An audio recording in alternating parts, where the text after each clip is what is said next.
We have some big news today.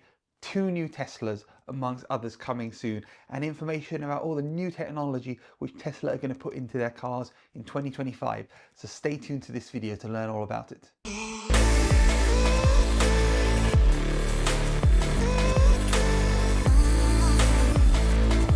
Tesla have had their Q4 earnings recently, and that means they've told us about what's coming in 2025, including new cars and the technology that they're going to put into them, and a robot which does all the cleaning for us.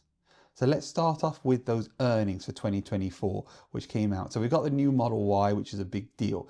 In terms of profits, they made 7.1 billion in GAAP operating income in 2024, and they have an operating cash flow of 14 billion. So they've done really well. However, they haven't quite hit Wall Street targets. They've had increased AI compute of over 400% in 2024, and over 3 billion miles have been driven cumulatively on full self-driving as of January, which is the most of any car manufacturer. Tesla owners cumulatively drove on average 9.8 million miles per day using full self-driving supervised, which is the highest daily average in the company's history.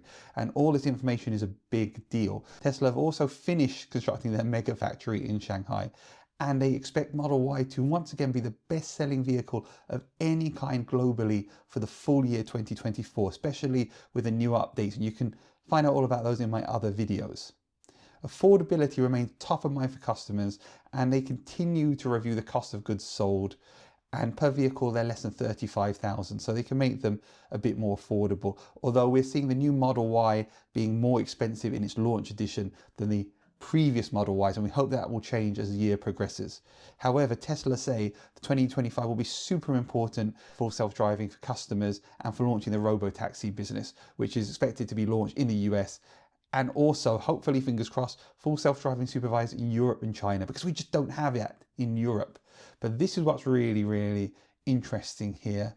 Autopilot technology drove 5.94 million miles between accidents, the best ever, compared to an average of 0.70 million miles. So less than 1 million miles compared to almost 6 million miles. So it's saying that the Teslas are a lot more safe than traditional cars on the roads. And if you watch how Teslas drive when they're in self-driving or in autopilot, you can see that as well. Now, there are big plans for new affordable models, and they're on target to launch in 2025. Cybercab will continue to pursue a revolutionary unbox manufacturing strategy and is scheduled for volume production starting in 2026.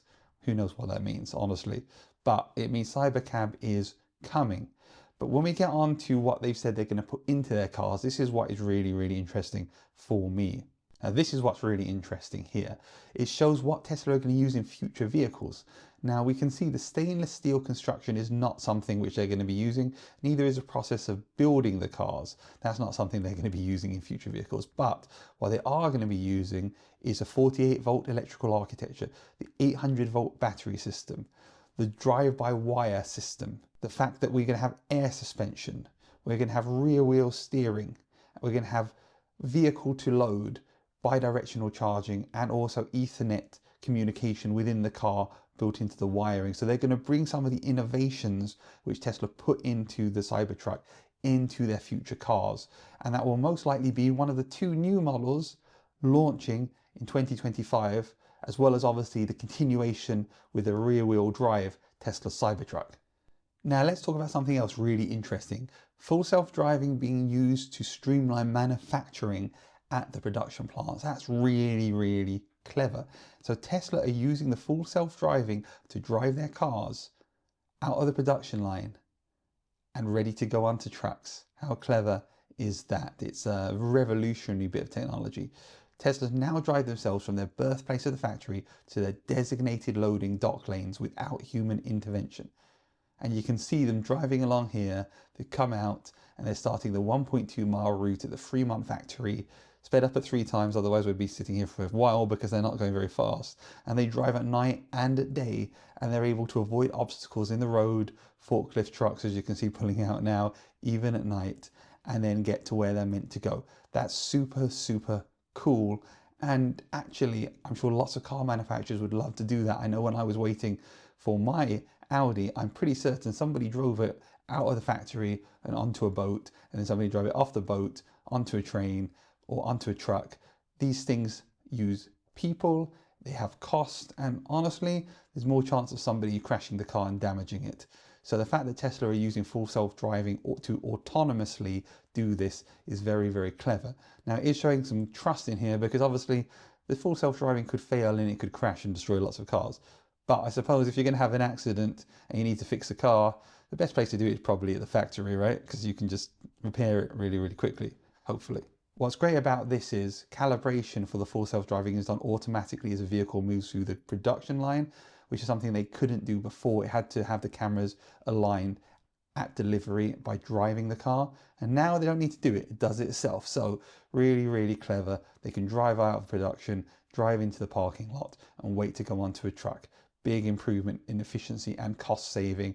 And, you know, people might be losing jobs, but who knows, maybe soon they'll be delivering themselves to your driveway. Although first, I think they need to be driving themselves before they do that. Let's talk robots. So Tesla are very big on robots. We've got the Optimus robots, which who knows what they're going to be doing in the future. Maybe they'll be washing you and cooking for you and all these kinds of things. But what about cleaning the car? Because if you have a cyber cab, it's going to need to be cleaned and it's going to get dirty. So Tesla have got this new robot which cleans the car. It sucks away all the food which is on the seats, it cleans it up, it hoovers the carpets at the bottom. It's got special attachments which it uses to get into areas of the car where it wouldn't be able to get to, like the bottom. And it's just a really clever way, an efficient way. It even polishes the screen of your car. I love that. That should be a standard feature on all cars with big screens. There should be a little robot that comes out of the roof and polishes it. So this will get faster and faster as it happens and as it improves and as it iterates. But when the Cybercab launches, this will be a huge deal, which will allow them to have clean cars on call 24/7 without having people needing to clean them all the time. And it's another example of Tesla using some autonomous technology, in this case robots, to improve their efficiency and improve the bottom line. And it's one of the reasons why Tesla are worth so much money, because they're using technology to improve efficiency and to improve the bottom line. And also, it's pretty cool. Let's talk about these two new vehicles, or maybe even three. So plans for new vehicles, including more affordable models, remain on track to start in the first half of 2025. They use aspects of the next generation platform, and I think it's very likely that Tesla are going to give us a more hatchbacky kind of car, something which might be more relevant in Europe and something which is a bit more exciting. We're seeing lots of car companies doing things like that, like Renault with their new EVs, and also Alpine. Well, we're going to get that potentially here. It'll be built on the same platform. Also, there'll be a rear-wheel drive Cybertruck, which will have less range and less towing capacity, and will be a lot less. It will come in at about $60,000, and maybe this Cybertruck will be the one which finally comes to the Europe and to the UK officially. Maybe it have some modifications which make it a bit more suitable for European roads and safety. And then also we're finally going to get the Tesla truck, the semi-truck, which is going to eventually be coming. They're meant to be starting to produce those this year, and we've already seen them driving on the roads in tests in California. The new Model Y is also a bit expensive right now. I mentioned that in my other video, about £800 or about $700. So once full production of that is on the way, the pricing should come down and it should stabilize as existing stock of Tesla Model Y goes out and is no longer available. But if you want a deal, now's a great time to get the Tesla Model Y, because you're not missing out on a lot. You're still getting a great car, and it's around half the price of the new models. That's the latest on the new technology coming to Tesla and the new models coming in 2025. Don't forget to give this video a like and subscribe for more, and stay tuned to Tech in the Car. Thanks for watching.